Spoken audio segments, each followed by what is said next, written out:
ఇదైంది, అల్లమైంది, బెల్లమైంది, పనికిమాలిన లీకులు తప్ప ఒక్క అధికారిక ప్రెస్ మీట్ ఈరోజు వరకు ఉందా? సిట్టు కానీ ఇంకోటి కానీ లేదా మంత్రులు కానీ ముఖ్యమంత్రి కానీ ఒక్క మాట అధికారికంగా చెప్పిన పాపన వినరా? ఏంది ఫోన్ ట్యాపింగ్? ఎవరి ఫోన్ ట్యాపింగ్? ఎక్కడ ఫోన్ ట్యాపింగ్? ఏం జరిగింది? రాజకీయ వేధింపులకు ఇంకా విచిత్రం ఏంటంటే హరీష్ రావు గారి మీద కుట్ర, ఎవరో ఒక ఆయన సిద్దిపేటలో ఆయన మీద రాజకీయ ప్రత్యర్థిగా ఉన్న ఆయనతోని కేసు పెట్టించారు.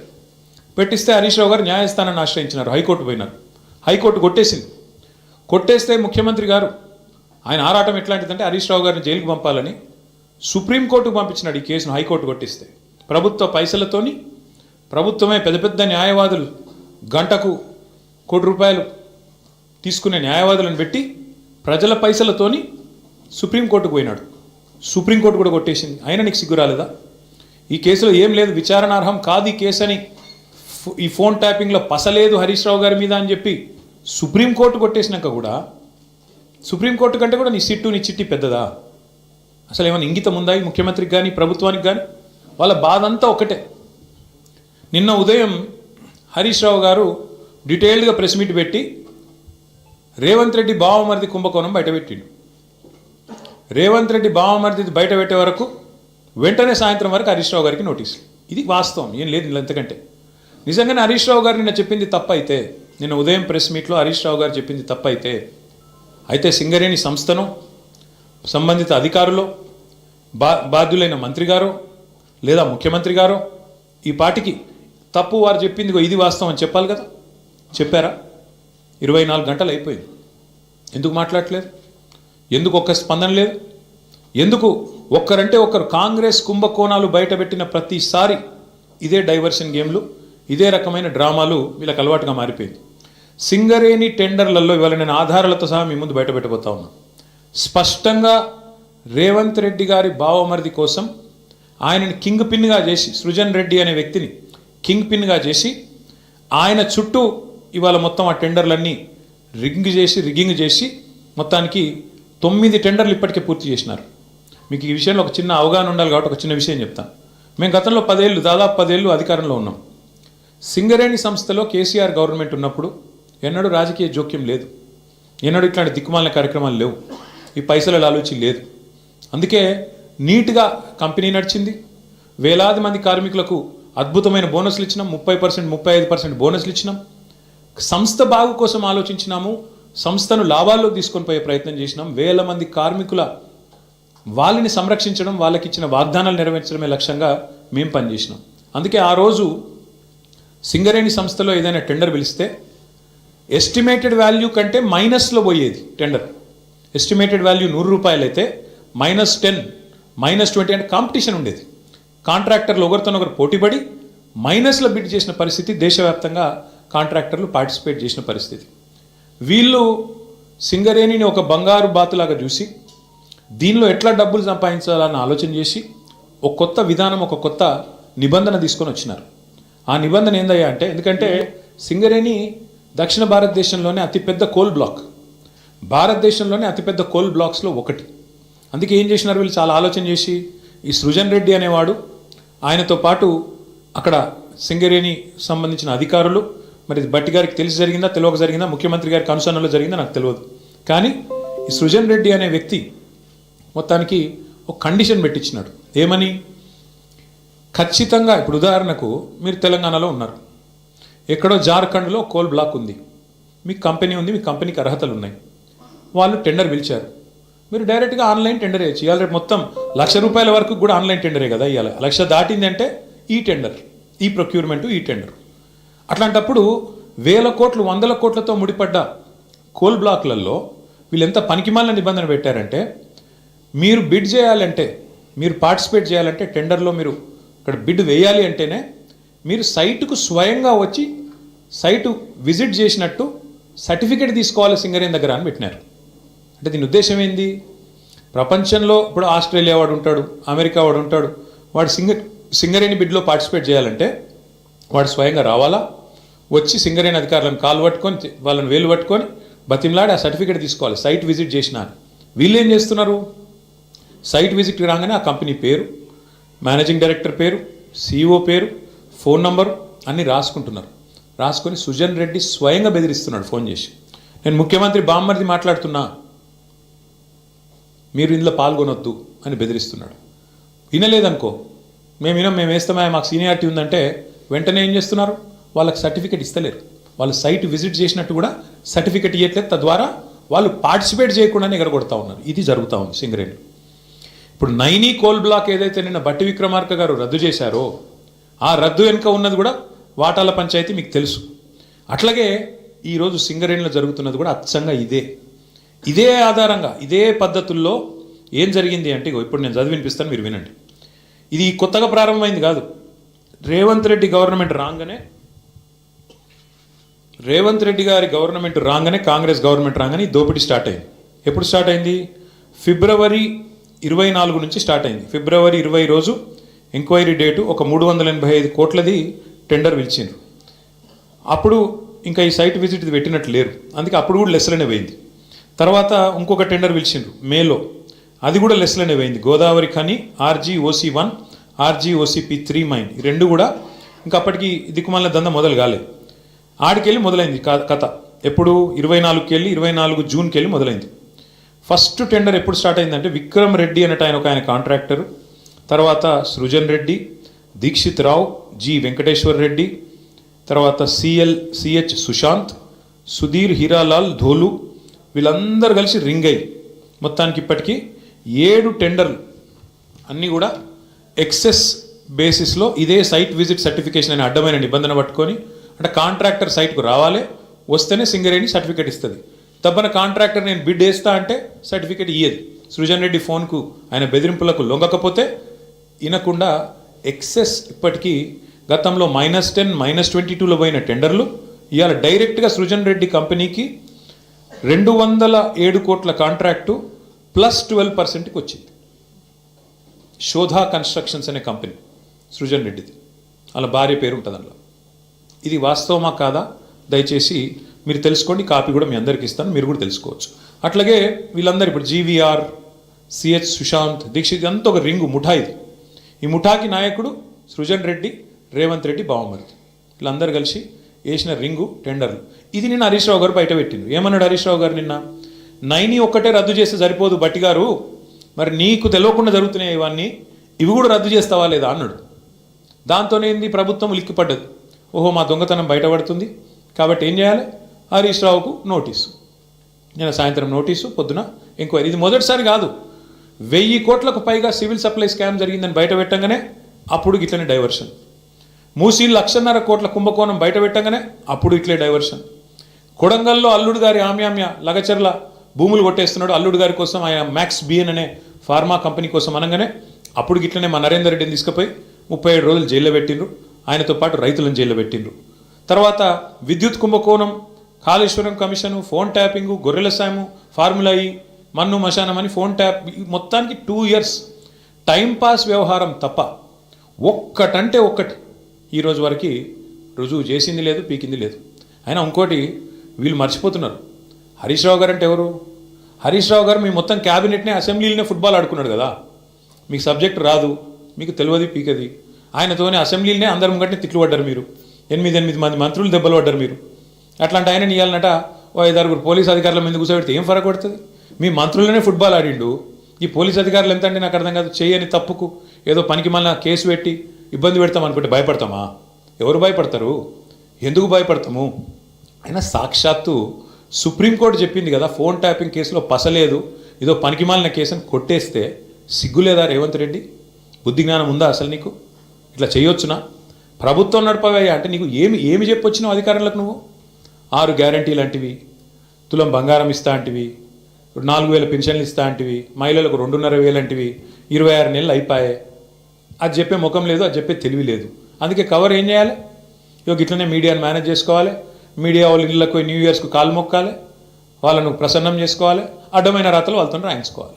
ఇది నీ చిల్లర బుద్ధి, ఇది నీ లేకి బుద్ధి, ఇది రేవంత్ రెడ్డి యొక్క చిల్లర వ్యవహారం. వీళ్ళకు రాజ్యాంగం మీదనే కాదు, స్పీకర్ గారిని చూసినాం మనం, రాజ్యాంగం మీదనే కాదు, వీళ్ళకు సుప్రీంకోర్టు మీద కూడా గౌరవం లేదు సన్నాసులకు. ఇది వాస్తవం. అందుకే ఇవాళ సుప్రీంకోర్టు ఫోన్ ట్యాపింగ్ జరగలేదురా అని చెప్తే కొట్టేస్తే హరీష్ రావు గారి మీద కేసు అయినా నోటీసులు ఇచ్చినారంటే వీళ్ళకి ఎంత తెలివి ఉంది, వీళ్ళు ఎంత తెలివైన వాళ్ళు దీంతోనే చెప్పొచ్చు.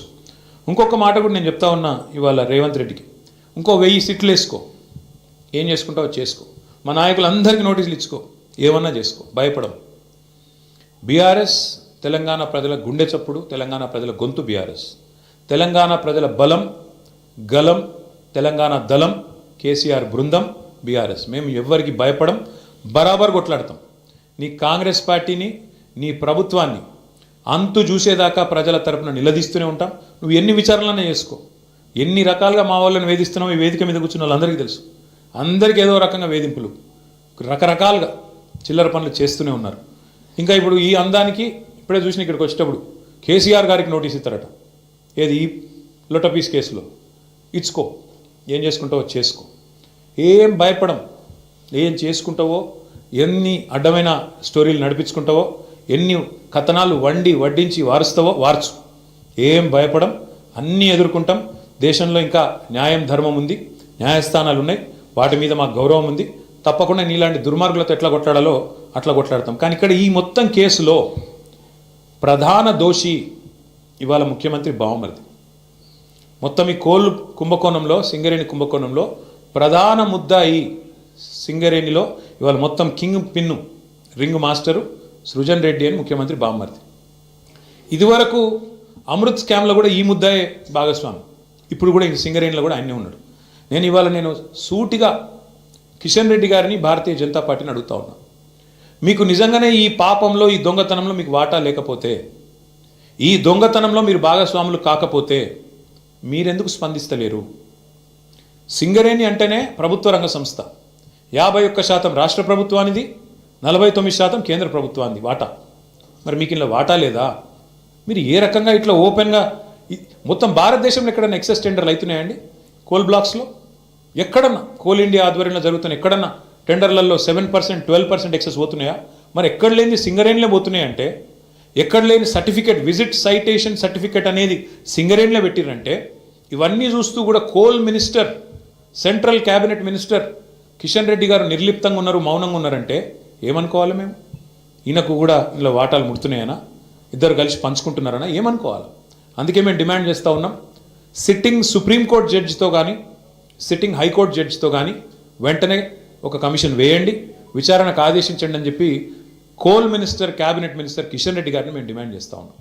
మీరు కేంద్ర ప్రభుత్వంలో ఉన్నారు కాబట్టి మీరు రాయొచ్చు డైరెక్ట్గా లెటర్, మీరు రాయండి, సుప్రీంకోర్టుకు రాయండి, సీజేకి రాసి ఇట్లా కుంభకోణం జరిగింది సింగరేణిలో, అక్కడ సెంట్రల్ గవర్నమెంట్ వాటా 49% ఉన్నది, ఇలా సింగరేణిని ఇష్టం వచ్చినట్టుగా దుర్మార్గంగా కొంతమంది చెరబట్టినారు, వెంటనే ఇందులో లోతుపాతులు చూడాలని చెప్పి ఈ సైటేషన్ సర్టిఫికేట్ ఎందుకు పెట్టినారు, ఇదివరకు మైనస్లో పోయిన టెండర్లు ప్లస్లకు ఎందుకు వచ్చినాయి, అలా సడన్గా ఇదివరకు అడ్రస్ లేని సృజన్ రెడ్డికి కాంట్రాక్ట్లు ఎట్లు వస్తున్నాయి, ఇవన్నీ బయటపడాలంటే, దొంగలు దొరకాలంటే సిట్టింగ్ జడ్జితో, సుప్రీంకోర్టు సిట్టింగ్ జడ్జితో న్యాయ విచారణ జరగాలి అని మేము డిమాండ్ చేస్తూ ఉన్నాం మా పార్టీ తరఫున. అట్లాగే ఇవాళ రాష్ట్రంలో పరిస్థితులు నాకంటే బాగా మీకు తెలుసు. ఏ ఒక్క వర్గం కూడా పేపర్ తీస్తే ఏ ఒక్క వర్గం కూడా సంతోషంగా లేదు. ఎక్కడ వాళ్ళు అక్కడ రైతులు రైతు బంధు కోసం ఎదురు చూస్తూ ఉన్నారు. సంక్రాంతి పోయింది, నాట్లేసే టైం అయిపోయింది, ఇవాళ ఎన్నికలు లేవు కదా పంచాయతీలలో, అందుకే రైతు బంధు లేదు. ఇవాళ మళ్ళీ చీరలు వచ్చే కార్యక్రమం స్టార్ట్ చేసారట పట్టణాలలో. అంటే ఓట్లు తప్ప, రాజకీయ యావ తప్ప నీకు వేరే ఏది కూడా పట్టి లేదు. నేను ఇంకోటి అడుగుతున్నా, మేము 1000 సీట్లు ఎదుర్కొంటాం, 1000 ఎన్నేస్తావో 1000. కానీ నేను రేవంత్ రెడ్డిని నేను అడుగుతున్నా, మరి మీ సంగతి ఏంది? మీ దండుపాలెం ముఠా, మీ అలీబాబా అరడజన్ దొంగల సంగతి ఏంది? మీ రెవెన్యూ మినిస్టర్ పొంగులేటి శ్రీనివాసరెడ్డి, ఆయన కొడుకు, రెవెన్యూ మినిస్టర్ కొడుకు 100 మంది గుండగాలను వేసుకొని ప్రైవేటు వ్యక్తుల భూముల్లో జొరబడుతున్నాడు. దాని మీద ఏవా సిట్టు? దాని మీద ఉండదా విచారణ? అంటే ఇష్టం వచ్చినట్టు రెవెన్యూ మంత్రి కొడుకు పోయి భూములు కొల్లగొడుతుంటే, ప్రైవేట్ వ్యక్తుల భూముల్లోకి పోయి బౌన్సర్లతో పోయి దాడులు చేస్తుంటే సిట్టులు పిట్టులు ఎడదొచ్చినాయి, ఎందుకే యవు? అట్లాగే అడుగుతున్నా నేను, మీ మీ సన్నిహిత అనుచరుడు రోహిన్ రెడ్డి పారిశ్రామికవేత్త తలకు తుపాకీ పెట్టిండు అని నేను చెప్పుడు కాదు, మీరు చెప్పుడు కాదు, మీడియా చెప్పుడు కాదు, మంత్రి గారి కుమార్తె చెప్పింది, మీ క్యాబినెట్లో ఉన్న మంత్రి గారి కుమార్తె చెప్పింది. మరి దాని మీద ఏవా సిట్టు? మంత్రి గారు ఓఎస్డీ తప్పు చేసిండా, తుపాకీ ఎవడు తలకు పెట్టిండు, మంత్రి గారు ఓఎస్డీ పెట్టిండా, లేకపోతే సీఎం బ్రదర్ లాంటి రోహిన్ రెడ్డి పెట్టిండా? దాని మీద ఉండదా సిట్టు? అట్లాగే నిన్నగాక మొన్న ఏఐసిసి సెక్రటరీ 8 కోట్ల రూపాయలు ఇవ్వకపోతే నీ కాంట్రాక్ట్ ఆపేస్తా అని చెప్పి కాంట్రాక్టర్ను బెదిరిస్తే ఆయన పోయి పోలీస్ స్టేషన్లో కంప్లైంట్ ఇచ్చిండు. బ్రహ్మరాంబిక అనేది ఉంది ఏజెన్సీ, అలంపూర్ బ్రహ్మరా. మరి దాని మీద ఉండదా సిట్టు? దాని మీద వస్తలేదా నీ చేయలు? అట్లాగే నీ బామ్మర్ది మీద వేస్తావా సిట్టు? అంటే ఇక సిట్టులు పిట్టులు ఈ డ్రామాలు ఓన్లీ బీఆర్ఎస్ని టార్గెట్ చేసుకుంటేనే వేయాలి. బీజేపీని ముట్టవు, మీ కాంగ్రెస్ వాళ్ళను అసలు ఇన్ని కుంభకోణాలు డైరెక్ట్గా బహిరంగంగా బద్దలవుతుంటే దాని మీద సిట్లు ఉండవా? అంతెందుకు నేను ఇంకోటి అడుగుతున్నా, మరి ఒక మీడియా సంస్థ ఏదో కథనం వేస్తే దాని మీద సిట్టేసి 3 జర్నలిస్ట్ని అరెస్ట్ చేసినావు కదా, మరి ఇంకో మీడియా సంస్థ చెప్తున్నది సేమ్ మాట చెప్పింది. ఇంకో మీడియా సంస్థ అయితే ఇంకా దారుణంగా మాట్లాడింది. బట్టి విక్రమార్కనే ఇలా పాత్ర పోషించిండు, ఆయననే మొత్తం టెండర్లు రిగ్ చేసిండు నైనిలా అని ఓపెన్గా ఒక మీడియా సంస్థ రాసింది. మరి వాళ్ళ మీద ఎందుకో ఉండదు యాక్షన్, వాళ్ళ మీద ఉండదా సిట్టు? అంటే పగబడితే కూడా ఓన్లీ తెలంగాణ జర్నలిస్టులను పగబట్టాలా? ఓ 2 బీసీ బిడ్డలు, ఒక ఎస్సీ బిడ్డ, 3 జర్నలిస్టులు, వాళ్ళని మాత్రం లోపలేయాలా? యాజమాన్యాలను ముట్టవు, నీకు ఆ ధైర్యం లేదు. వాళ్ళని మాత్రం ఎవరైతే అసలు దొంగలు ఉన్నారో వాళ్ళని ముట్టుకునే ధైర్యం లేదు నీకు. ఇవన్నీ ప్రజలు చూస్తలేరు అనుకుంటున్నావా? నేను ఒకటే అంటా ఉన్నా, నువ్వు ఏమన్నా చేసుకో రేవంత్ రెడ్డి, ఒకటి మాత్రం పక్కా, నిన్ను మాత్రం వదిలిపెట్టం. ఇవాళ నేను అధికారులకు కూడా చెప్తా ఉన్నా, ఈ ఫోన్ ట్యాపింగ్లు వీటి మీద జరుగుతున్న ధారావాహికంగా జరుగుతున్న డ్రామాలు, ఇందులో భాగస్వాములు అయిన అధికారులకు కూడా నేను చెప్తా ఉన్నా, ప్రతిరోజు ఒక్కరిదే ఉండదు. ఇంకో 2-2.5 ఏళ్లలో మళ్ళీ మా ప్రభుత్వం తప్పకుండా వస్తుంది. మీకు తెలుసు, అది ప్రజల మూడు మీకు తెలుసు. మొన్న గ్రామ పంచాయతీ ఎన్నికల్లో చూసినారు, మీకు తెలుసు. ఇవాళ ఎన్నికలు పెడితే రాష్ట్రంలో ఏం ఫలితం వస్తుందో కూడా అధికారులకు తెలుసు.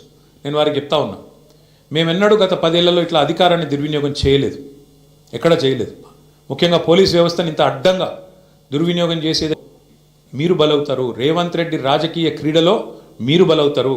మొన్నెట్లయితే కాంగ్రెస్ పార్టీ అంతర్గత కుమ్ములాటల్లో ఆధిపత్య పోరులో జర్నలిస్టులు బలైనారో, రేపు నేను చెప్తున్నా, మీరు భాగస్వాములు అయితే అధికారులు మీరు బలవుతారు. గుర్తుపెట్టుకోండి. రిటైర్ అయిన వాళ్ళని ఏం చేయలేరు భవిష్యత్తులో బీఆర్ఎస్ వాళ్ళు అనుకుంటురేమో, దానికి కూడా మాకు రేవంత్ రెడ్డి గారే తోజు పెట్టిండు. రిటైర్ అయిన అధికారులను కూడా తీసుకొచ్చి 40 రోజులు జైల్లో పెట్టినాడు. కాబట్టి రిటైర్ అయిపోతాము, తప్పించుకుంటాము అనుకునే వాళ్ళకు కూడా నేను చెప్తా ఉన్నా, ఎవరు ఎక్కడికి పోలేరు. ఇప్పుడు ఎవరెవరైతే రేవంత్ రెడ్డి గారు ఆడిచ్చినట్టు ఆడుతుండ్రో, అక్రమమని తెలిసి కేసులు పెడుతుండ్రో, అక్రమమని తెలిసి అడ్డదారులు దొక్కుతున్నారో, ఇంకెక్కువ మాట్లాడుతున్నారు కొంతమంది. అయితే ఎమర్జెన్సీ అయితే మీరు బయట ఉండురా, లోపలుందురు. ఎవరు ఎక్కడుండాలో కాలం నిర్ణయిస్తుంది, ప్రజలు నిర్ణయిస్తారు. ఒళ్ళు దగ్గర పెట్టుకుని ఉంటే మంచిది. ఈ టైప్లో ఆయన ఆడిచ్చినట్టు ఆడితే మాత్రం మీకు కూడా తప్పకుండా భవిష్యత్తులో మరి చట్టపరంగా న్యాయపరంగా మీకు కూడా ఇబ్బందులు ఉంటాయి. గుర్తుపెట్టుకోవాలని చెప్పి కూడా అధికారులకు చెప్తూ, ఈ డైవర్షన్ డ్రామాలు మేము పట్టించుకోం. హరీష్ రావు గారు బ్రహ్మాండంగా పోతారు. ఆయన ఏమడిగినా సమాధానం చెప్పడానికి ఆయన రెడీగా ఉన్నారు. ఎన్నిసార్లు పిలిచినా పోవడానికి రెడీగా ఉన్నాం. చట్టము, ధర్మము, న్యాయం ఈ దేశంలో ఇంకా బతికుంది. రాజ్యాంగం పట్ల మాకు నమ్మకం ఉంది. మా నాయకుడు కేసీఆర్ నేర్పించిన నీతి మాకు అది. కాబట్టి ఎవ్వరు భయపడం, మా కార్యకర్తలే భయపడతలేరు, మేమెందుకు భయపడతాం? బరాబర్ కొట్లాడి మళ్ళీ తిరిగి పునీతంగా బయటకు వస్తామని చెప్పి తెలియజేస్తూ, మీరు కూడా ఇవాళ అందరూ మరి ఉదయం నుంచి ఇక్కడ ఉన్నందుకు, మాకు సంఘీభావం చెప్పినందుకు మా జర్నలిస్ట్ సోదరులకు కూడా ధన్యవాదాలు.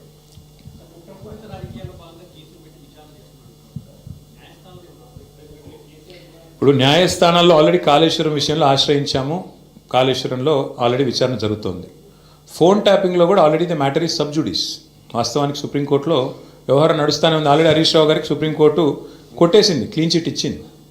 అయినా ఎందుకు పిలిచారో మీరు వాళ్ళని అడగాల. విచిత్రం ఏంటంటే బ్రదర్, మేమేమో ఈ 2 ఏళ్లలో 200 ప్రెస్ మీట్లు పెట్టింటాం ముఖ్య నాయకులు అందరం కలిసి. ఒక్క ప్రెస్ మీట్ ఫోన్ ట్యాపింగ్ మీద ఒక్కడు కాంగ్రెస్ వాడు పెట్టినాడా? ఒక్కడు ఎవడన్నా బాధ్యత గలవాడు? ఎవరన్నా ఒక్కరు చెప్పాలి కదా అసలు ఏంటి కేసు, ఎవరి మీద ఆరోపణ, ఏంటి ప్రూఫ్? ఒక్కరు పోలీసు వాళ్ళన్నా చెప్పన్నా? ఏది లేదు, అంతా లీక్ల మీదకెళ్ళి నడిపిస్తున్నారు. మీరు కూడా అవే రాస్తున్నారు.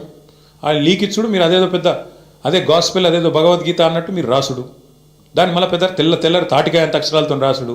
దాని వెనకాల అడ్వర్టైజ్మెంట్లు, మీడియా మేనేజ్మెంట్లు, సంక్రాంతి శుభాకాంక్షలు, న్యూ ఇయర్ గ్రీటింగ్స్ మాకు కనబడుతూనే ఉన్నాయి. ఎజెండా డ్రివెన్ పాలిటిక్స్ నడుస్తోంది. విచారణ పూర్తి కాలేదు కాబట్టి చెప్తున్నా బ్రదర్. అందుకే న్యాయం ధర్మం ఉందని చెప్తున్నా. బరాబర్ కొట్లాడతాము, బరాబర్ న్యాయస్థానాన్ని ఆశ్రయించి 100% విచారణ పూర్తి కాలేదంటే ఆయన హరీష్ రావు గారికి ఆల్రెడీ క్లీన్ చిట్ ఇచ్చింది కదా సుప్రీంకోర్టు. ఆయన మీద ఫోన్ ట్యాపింగ్ విషయంలో ఆధారాలు లేవని కొట్టేసింది కదా. మర్చిపోయినరా మీరు? వీళ్ళు కోట్లాది రూపాయలు ఖర్చు పెట్టి లాయర్లను పెట్టుకున్నా కొట్టవతల వారేసింది కదా. హరీష్ రావు గారి మీద ఎందుకున్నది?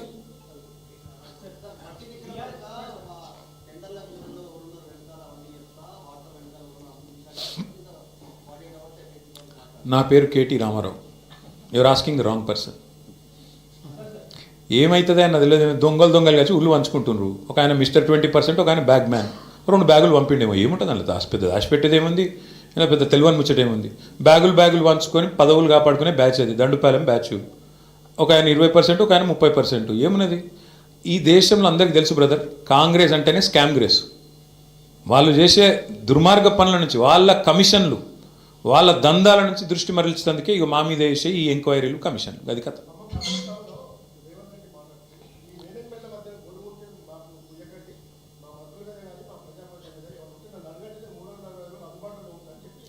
అదే అందుబాటులో ఉండే ఇళ్ళకే పోతుండు కదా, ఇళ్ళకే పోయి దండాలు పెడుతుండు కదా, కాలు మొక్కు వస్తుండు కదా, నా మీద మంచిగా రాయండ్రి, నా దొంగతనం బయట పెట్టకుండ్రి, మీకు కూడా కొంత ఇస్తాను. ఏమంటుండో మరి నాకే మెరక, మీరు అడగాలి మీ మేనేజ్మెంట్లో, నాకు తెలియదు. Thank you. దయచేసి నా ప్రార్థన మీ అందరితో కూడా, ప్లీజ్ మా ఫోకస్ అంతా. ఎస్, ఇటువంటి జోకర్ గాలని మస్తు చూసినాం భయ్. ఇగో ఇదివరకు కూడా మస్తు మాట్లాడిన, మకల పుట్టింది పుబ్బల పోతుంది అన్నారు, అసలు పార్టీ తుపేలు అన్నారు, ఇదన్నారు అదన్నారు. వాళ్ళందరి పక్కలో బల్లెం బీఆర్ఎస్. ముట్టుకోమని ఎక్కడైనా ఒకటి ముట్టుకొని చూద్దాం మేము కూడా. ఎందుకంటే వాళ్ళు మర్చిపోతున్నారు. 10 ఏళ్ళు మేము కూడా అట్లాంటి పాలిటిక్సే చేస్తే కాంగ్రెస్ నామరూపాలు లేకుండా పోయేది. ఇవాళ పాపం ఆయన అక్కస్సు, ఆయన బాధ అంతా ఏంటంటే, ఆయన పాపం కాంట్రాక్ట్ పద్ధతిలో, అవుట్సోర్సింగ్ పద్ధతిలో సీఎం అయింది పేమెంట్ కోటాలో. ఆయన బాధ అంతా ఏంది? సొంత ఐడెంటిటీ లేదు, ఇంకా ఎవరు గుర్తుపడతలేరు, ఇంకా కూడా గుర్తుపడతలేరు పాపం. గుర్తుపట్టకపోతే యాక్టర్లను జైలు వేస్తాడు, యాక్టర్లు పోయి బతిమలాడుకోకపోతే జీవోలు ఇయ్యాడు. ఆయన ఐడెంటిటీ క్రైసిస్లో ఉన్నాడు. ఆఖరికి ఏదో హార్వర్డ్ పోయి చదువుకుంటాడట. మరి చదువుకొని వచ్చి ఏం చెప్తాడో తెలియదు నాకు. కానీ ఇప్పుడు హార్వర్డ్ పోయి చదువుకున్నాకైనా మరి లాగుల తొండలు, లేకపోతే అదేంది మెడల పేగులు, ఇవన్నీ బంద్ అయితే అని ఆశిస్తున్నాం. గుడ్లు వీకుడు ఇవన్నీ బంద్ అయితే మంచిది. ఆడపోయినాక కూడా మరి ఇప్పుడు ఇంగ్లీష్ వచ్చిన వాళ్ళని తిడతాడు. నాకు ఒకటి తెలియక అడుగుతా, ఇంగ్లీష్ వస్తే ఆయనకి ఏం బాధనో నాకు తెలియదు. కానీ చిన్నపిల్లలు కూడా రేపు అందరు బళ్ళల్లో, గవర్నమెంట్ బళ్ళల్లో కూడా మా అక్క నేతృత్వంలో మొత్తం ఇంగ్లీష్ పాఠశాలలు పెట్టినాం. అందరు ఇంగ్లీష్ నేర్చుకుంటాను. మరి ఈయన హార్వర్డ్ పోతాడు. ఈయన మరి అక్కడ వాళ్ళు ఏం చెప్తారు, ఈయన ఏం వింటాడు, ఈయనకి ఏం అర్థమవుతుంది? అర్థమైనాక మళ్ళీ బయటికి ఏం సర్టిఫికేట్ ఇస్తారు, ఏం మాట్లాడతాడు? మళ్ళీ వచ్చి మా భయం మాకుంది. అక్కడ మళ్ళీ ఇంగ్లీష్ అనగానే నన్ను వాళ్ళని తిడతాడేమో, అరే మీరు బాత్రూమ్ కడుక్కుంటారని తిడతాడేమో. ఇంకా అమెరికాలో ఎవరి బాత్రూమ్ వాడు కడుక్కుంటాడు. మరి ఆడ ప్రొఫెసర్ అయినా కూడా వాన్ బాత్రూమ్ వాడు కడుక్కోవాలి. కాబట్టి మరి ఈయన పోయి ఏం నేర్చుకుంటాడు, ఏమవుతుంది చూడాలి. మరి 30 తారీఖు నాడు నేనైతే అనుకుంటున్నా రేవంత్ రెడ్డి గారు కొత్త మనిషి వస్తాడేమో. ఆ కొత్త మనిషి ఏమైనా కొత్త మాటలు ఏమైనా చెప్తాడా, మళ్ళీ గదే చెత్త మాటలు చెప్తాడా చూద్దాం. Thank you. జయతెలంగాణ.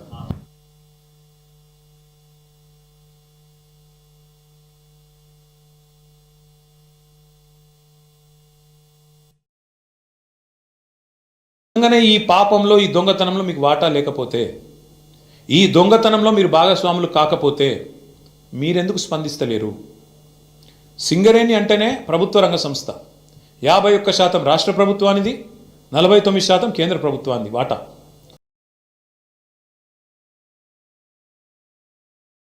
పోలీసులు ఈ రాష్ట్రంలో ఉండే సర్వ వ్యవస్థల్ని దుర్వినియోగం చేస్తూ, క్షేత్రస్థాయిలో, గ్రామ స్థాయిలో ఉండే కార్యకర్తల నుంచి మొదలు పెడితే రాష్ట్ర స్థాయిలో ఉండే అగ్రశ్రేణి నాయకత్వం దాకా అందరినీ కూడా గత 2 ఏళ్లుగా వేధింపులకు రేవంత్ రెడ్డి ప్రభుత్వం, కాంగ్రెస్ ప్రభుత్వం పాల్పడుతున్న విషయం మీ అందరికీ కూడా విదితమే.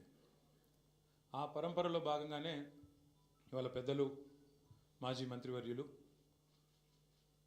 శ్రీ హరీష్ రావు గారిని ఈరోజు ఫోన్ ట్యాపింగ్లో ఏదో విచారణ పేరిట వారు నిన్న రాత్రి అక్కడ సిద్దిపేటలో ఉంటే అర్జెంటుగా ఆగమేఘాల మీద మీరు పొద్దున్నే రావాలా అని చెప్పి రాత్రి 9 గంటలకు నోటీస్ ఇచ్చి పొద్దున్న 11 గంటలకి హరీష్ రావు గారిని రమ్మని ఆదేశిస్తే, ఈ దేశంలో ఉండే చట్టాలు, న్యాయ వ్యవస్థ, రాజ్యాంగం, వీటి మీద గౌరవం ఉన్న ఒక పౌరుడిగా, ఒక నిబద్ధత కలిగిన నాయకుడిగా రాత్రికి రాత్రి, వాళ్ళ పొద్దున నిజానికి ఆయన కార్యక్రమాలు ఉన్నాయి సిద్దిపేటలో, అవన్నీ రద్దు చేసుకొని ఈరోజు రాత్రికి రాత్రి హుటాహుటిన బయలుదేరి వచ్చి దాదాపు రాత్రి 12 గంటలకు హైదరాబాద్ చేరుకొని వాళ్ళ పొద్దున ఉదయమే మళ్ళీ తిరిగి విచారణకు హాజరైనారు. కానీ ఈ విచారణ చూస్తూ ఉంటే ఈ గవర్నమెంటు, ముఖ్యంగా కాంగ్రెస్ పార్టీ యొక్క వైఖరి చూస్తుంటే, గతంలో చెప్తారు తాను చెడ్డ